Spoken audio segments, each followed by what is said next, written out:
So Mark Carney's packing his bags for Beijing, and Doug Ford is basically standing at the airport with a megaphone yelling, "Don't you dare drop those tariffs." Welcome back to Canadian Insights, where today we're unpacking the political tug-of-war that's got our Prime Minister caught between a rock, a hard place, and a very insistent Ontario Premier.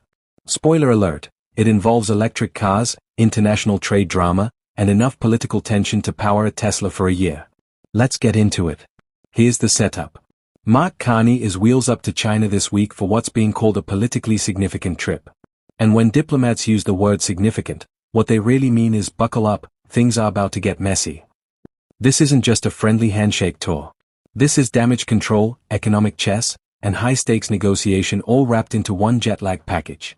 The automotive sector is watching this like hawks, because what happens in Beijing doesn't stay in Beijing, especially when tariffs are on the table. Now, if you've been living under a rock or just blissfully ignoring trade policy because honestly, who can blame you, let me catch you up. Back in 2024, Canada slapped a massive 100% tariff on Chinese-made electric vehicles. Not a typo. 100%. That's the trade policy equivalent of slamming a door in someone's face and then locking it for good measure. We also hit Chinese steel and aluminum with tariffs, because apparently we were feeling extra spicy that year. Now, China, being China, didn't exactly send us a thank you card. They fired back with retaliatory tariffs on Canadian seafood, pork, and canola. So now our lobsters are persona non grata, our bacon's got beef with Beijing, and our canola farmers are just sitting there like, what did we do to deserve this? It's the kind of trade war where everyone loses, but nobody wants to admit they started it. Fast forward to now. Carney's heading to China, and the big question everyone's asking is, are we dropping the tariffs?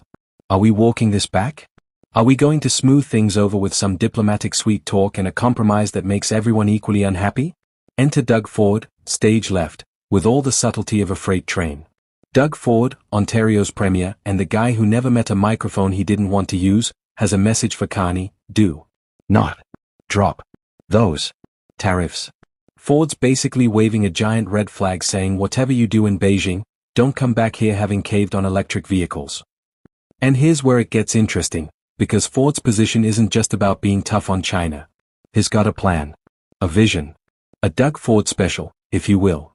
Ford says he'd actually welcome Chinese EV brands setting up factories right here in Canada. Not importing their cars. Not shipping them over and dodging tariffs. Nope. He wants them here, building cars, employing Canadians, paying taxes, the whole shebang. It's like saying I don't want your fish, but I'll take your fishing rod and teach my people how to use it. Bold move, Doug. Bold move. Let's break down why this matters. The global EV market is exploding faster than your phone battery on a cold Canadian winter day.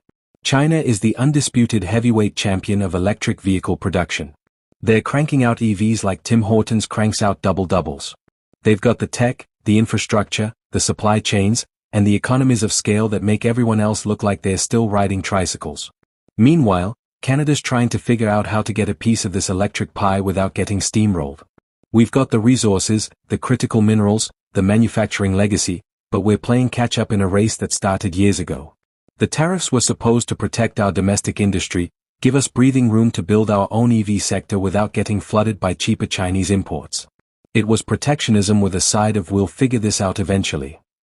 But here's the twist. Those tariffs didn't happen in a vacuum. They were part of a broader North American strategy. The United States was doing the same thing, cranking up tariffs on Chinese EVs, and Canada basically said yeah, us too. It's the trade policy version of if your friend jumps off a bridge, would you do it too? Except in this case, the answer was yes, and now we're all in the river together wondering how we got here. So when Carney goes to Beijing, he's not just representing Canada.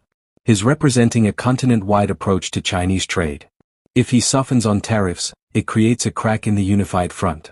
It gives China leverage. It potentially irritates our friends down south who are already dealing with their own trade headaches. It's like trying to coordinate a group project where everyone has different ideas and nobody wants to be the first one to compromise. Now let's talk about Doug Ford's alternative universe scenario where Chinese companies just set up shop in Ontario. On paper, it sounds great. Jobs for Canadians, technology transfer, investment, tax revenue, all the good stuff. But it's not that simple, because it never is. If Chinese EV manufacturers build factories here, Are they really Canadian cars or just Chinese cars with a maple leaf slapped on them? Do we get the intellectual property, the research and development, the high-value jobs, or do we just become an assembly line while the real innovation stays in Shanghai? There's also the geopolitical elephant in the room. Letting Chinese companies build critical infrastructure in Canada while we're in the middle of a broader Western pushback against Chinese economic influence is, let's say, complicated. It's threading a needle while riding a unicycle on a tightrope over Niagara Falls. Impressive if you pull it off, catastrophic if you don't. And then there's the retaliation issue. Remember those tariffs China put on our seafood, pork, and canola? Those aren't just abstract policy moves. Those are real Canadian businesses getting hammered. Fishermen on the East Coast, farmers in the prairies, they're all paying the price for this trade standoff. If Carney can negotiate a deal that lifts those retaliatory tariffs, even if it means softening our stance on EVs, is that a win? Or is it just kicking the can down the road while sacrificing our long-term industrial strategy for short-term agricultural relief? This is where governing gets messy. There's no perfect solution. Every option comes with trade-offs, and somebody's going to be unhappy no matter what you choose. Carney's job in Beijing is basically to find the least bad option and sell it as a victory when he gets home. Good luck with that, Mark. Let's zoom out for a second. What's really at stake here is Canada's economic future in a world that's rapidly electrifying. The internal combustion engine is on its way out, and whoever dominates EV production is going to have serious economic and geopolitical power. China's already got a massive head start. Europe's scrambling to keep up. The United States is throwing billions at domestic production. And Canada? We're trying to figure out our lane. We've got the critical minerals. We've got lithium, cobalt, nickel, all the stuff that goes into EV batteries. We could be the resource powerhouse that fuels the electric revolution. But turning rocks in the ground into finished vehicles requires manufacturing capacity, technical expertise, and supply chains that we're still building. The tariffs buy us time, but time's only valuable if you use it to actually build something. Ford's pitch to bring Chinese manufacturers here is essentially saying let's skip the hard part and just partner with the people who already know what they're doing.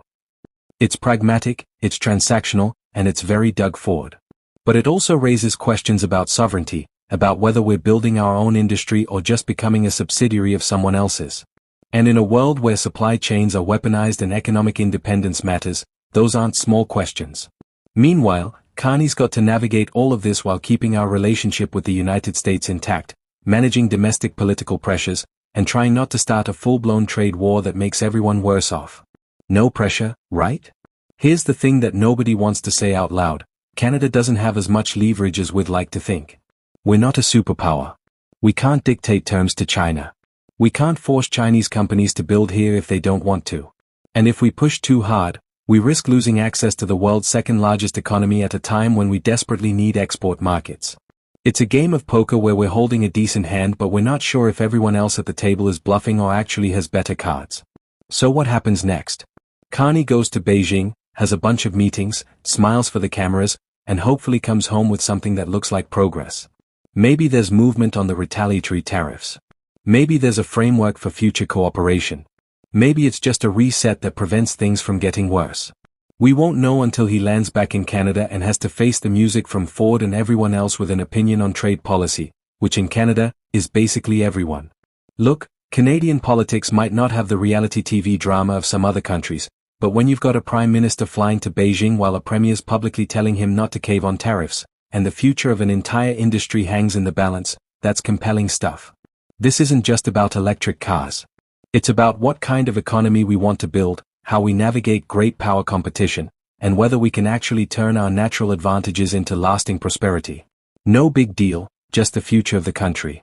If you made it this far, you're clearly into the nitty-gritty of Canadian policy, and honestly, respect.